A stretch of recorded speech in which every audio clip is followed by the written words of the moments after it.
ته فضیلت ورکړی دی. کوم او تاسو صحابه کرامو ته وګورو نو الله پاک کې حضرت ابوبکر صدیق ته فضیلت ورکړی دی.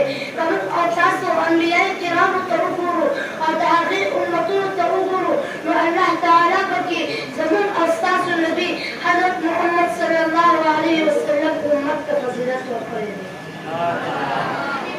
تفسیر البیان لیکي چې حضرت یوسف علیه السلام د خپل پلار نه حضرت یعقوب علیه السلام نه 30 کاله جدا تېر کړي وو.